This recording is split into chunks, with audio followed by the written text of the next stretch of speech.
Hai, shalom teman-teman. Welcome to Kingdom Talk episode pertama. Hari ini kita mau sharing sesuatu nih. Jadi di Kingdom Talk ini kita mau sharing, kita mau istilahnya sharing santai aja untuk kita jadi berkat buat teman-teman. Di samping saya udah ada sahabat saya, kerabat saya. Shalom semuanya. Dokter Kevin, Dokter Gigi Kevin. Tapi hari ini dia nggak akan bicara soal pergigian yang seperti dia biasa lakuin.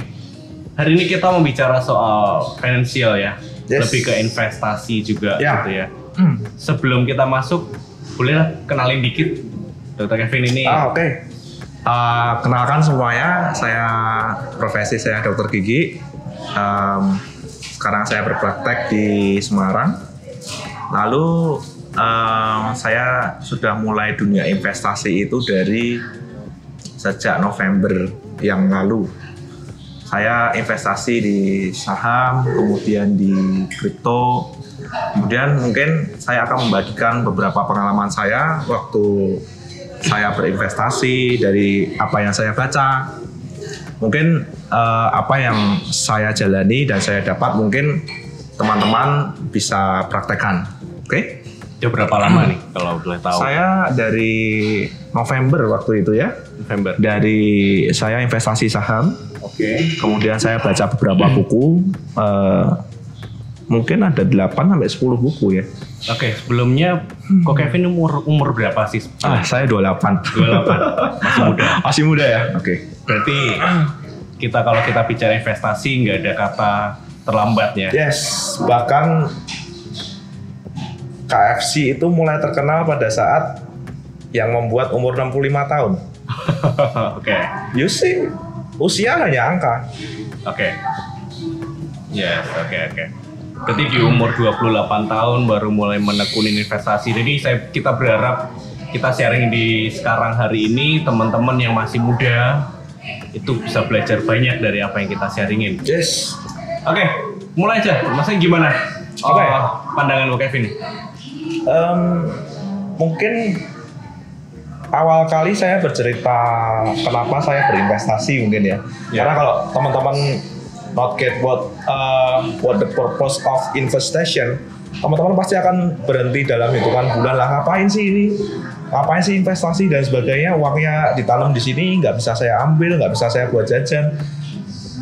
Anak muda kan bayangannya dapat gaji, senang-senang, kita pergi bareng, hangout, terus habis mengandalkan gaji lagi. Itu kan yang sering berulang. Tapi pernahkah teman-teman berpikir, aku masa mendatang pengen kehidupan yang seperti ini nih. Saya pengen nggak bekerja aja, saya dapat uang. Oke. Saya nggak bekerja, tapi saya bisa menghabiskan waktu dengan keluarga saya. Ada transferan masuk. Nah, teman-teman sudah berpikir ke sana apa belum? Itu kita bicara kayak passive income. Yes, betul sekali. Oke. Menurut pandangan ko Kevin, why invest? Maksudnya apa pandangan Bible tentang investasi itu sih sebetulnya? Sebenarnya investasi itu banyak disinggung di Amsal. Amsal itu banyak sekali menyinggung tentang investasi. Saya bacakan beberapa ya. Mungkin saudara-saudara bisa membuka Alkitab sucinya di HP. Pertama saya bacakan dari Amsal 13 ayat 16 nih, saya senang banget dari sini nih. Orang cerdik bertindak dengan pengetahuan, tetapi orang bebal membeberkan kebodohan. Maksudnya apa?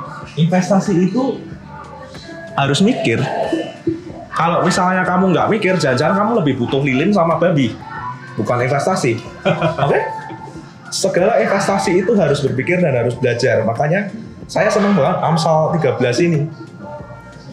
Makanya kamu, misalnya gajimu 100% itu kamu buat kebutuhan sehari-hari, makan dan sebagainya itu 50%. Kemudian senang-senang wisata dan sebagainya 30%. Sisanya kamu pakai untuk tabungan, investasi, beli buku, pengembangan diri. Karena investasi terbaik itu investasi dari leher ke atas sebenarnya. Anda beli makan makanan sehat itu investasi untuk kesehatan Anda. Anda belajar ngambil program kuliah dan sebagainya, itu investasi. Leher ke atas Anda investasikan untuk ilmu yang lebih bagus. Jadi investasi nggak melulu soal uang sebenarnya.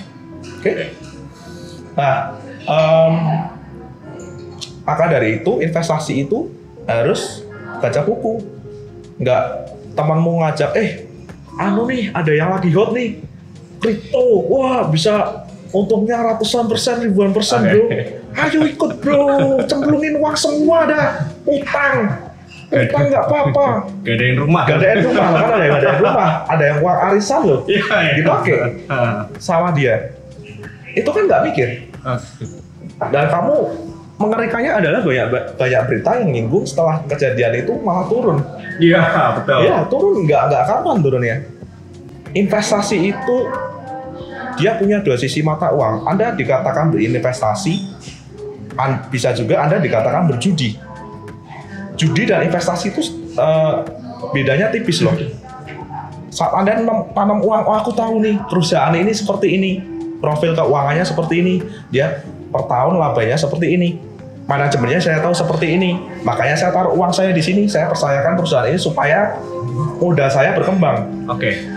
Itu investasi. Beda dengan judi, ya kan?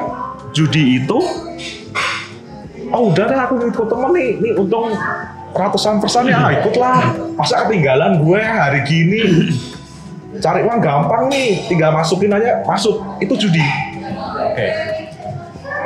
Jadi semua hal yang ada di tangan Anda bisa jadikan itu benar, bisa jadikan itu salah, tergantung Anda memakainya seperti apa, seperti itu.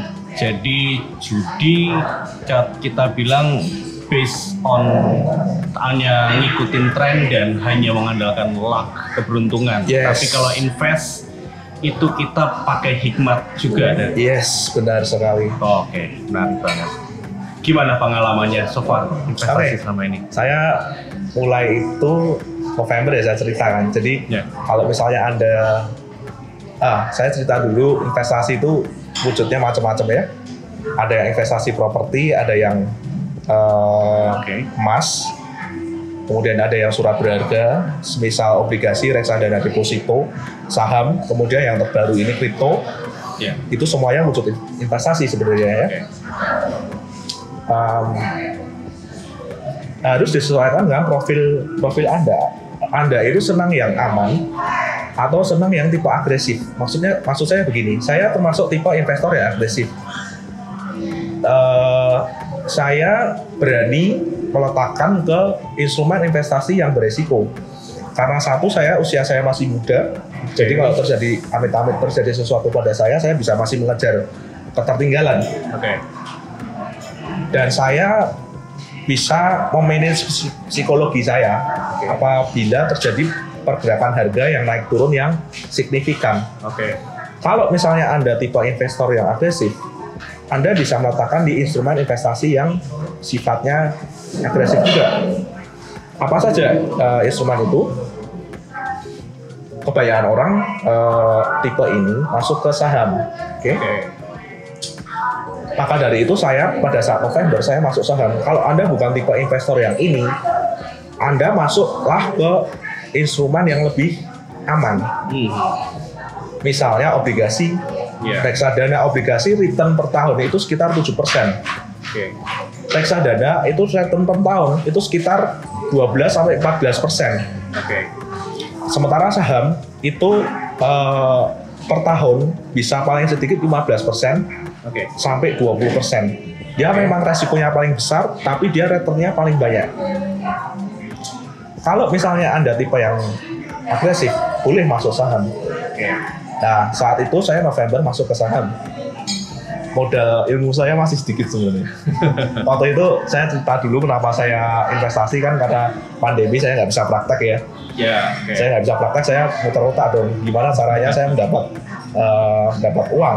Karena kan kita sebagai orang muda kan butuh eksis butuh uang. Saya mikir usaha apa yang bisa dilakukan di rumah. Nah, waktu itu saya menemukan jawabannya itu malah jualan makanan di GoFood. Ya, saya pernah tahu itu. Saya buka itu lumayan hasilnya, tapi hanya berjalan beberapa bulan ya, bisnis itu memang sulit, saya akui. Ya kemudian saya berhenti, kemudian saya mulai menjalani bisnis saham, investasi saham. Nah, saham pertama ya saya beli itu Antam, pasti kalau saudara-saudara pasti tahu. Saya pertama beli Antam dan BRI Syariah pada waktu itu ya. Mungkin Edo juga tahu ya. Ya, yang saya saranin tuh BRI Syariah. Iya, dua saham itu kan yang di milenial pasti ramai banget. Iya. Nah, waktu itu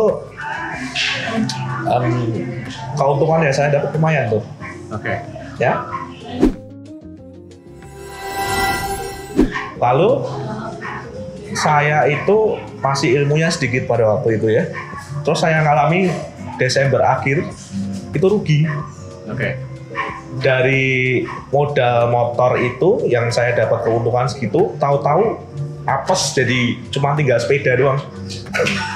Bayangin tuh. Saya waktu itu mulai saham itu baca, cuma waktu itu saya langsung dibabat habis sama market. November naik nggak karuan, naik gila-gilaan, bahkan monyet aja nyemplungin uang di situ dapat uang. Waktu Desember dia turun, koreksi, masuk Januari marketnya merah semua, hancur semua. Dari keuntungan saya motor jadi tinggal sepeda. Dari situ saya mulai belajar, banyak manusia tuh mulai belajar kalau sudah jatuh. Kalau masih muda-muda aja nggak bakal belajar.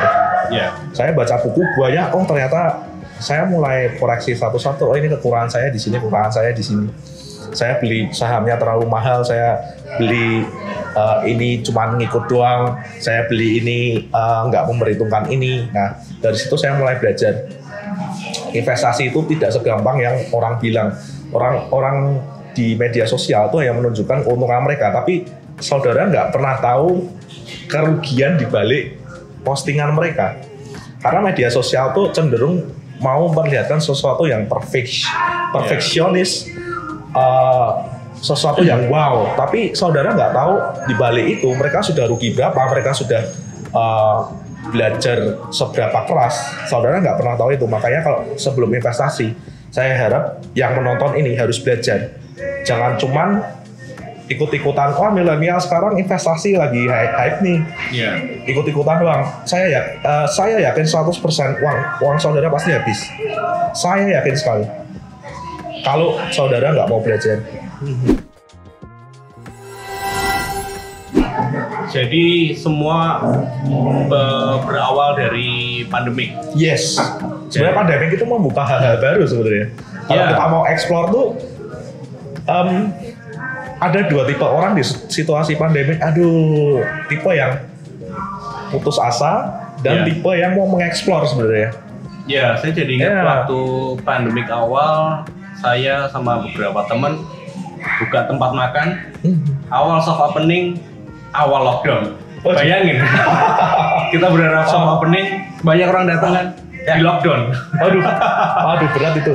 Memang dibicara pandemik pasti kayak ngasih kita batasan ya. Tapi justru bagi beberapa orang yang mereka nggak punya hikmah, pandemik itu justru membatasin kita. Tapi kalau kita seperti kok Kevin cerita dengan adanya pandemik ini malah jadi belajar hal baru. Kita nggak bayangin loh kalau misalnya nggak ada pandemik ini, mungkin kok Kevin nggak akan main investasi. Basic saya dokter gigi, saya bisa nyemplung ke investasi. Orang ekonomi yang paham. Kalau saya tanya, kalau investasinya jalan, masih mau jadi dokter gigi nggak? Ya pertanyaan berat ini. Milenial tuh sebenarnya kalau kita hidup zaman sekarang tuh nggak ada yang nggak mungkin lah, saya kira lah. Kalau misalnya kamu belajar tuh, bahkan saya pun seorang dokter gigi juga akhirnya nyemplung ke investasi. Sesuatu hal yang bahkan saya dulu nggak kepikiran mau masuk ke sini. Tapi ada basic memang keluarga bisnis. No. Di sini perpuluhan itu bukan buat kamu kere atau buat kamu, waduh uang jajanku kepotong gitu kan, bisa buat makan McD, bisa buat jalan-jalan lumayan ratusan ribu kan. Enggak, itu ratusan ribu yang kamu investasikan di kerajaan surga, dia akan berbalik kepadamu berkali-kali lipat.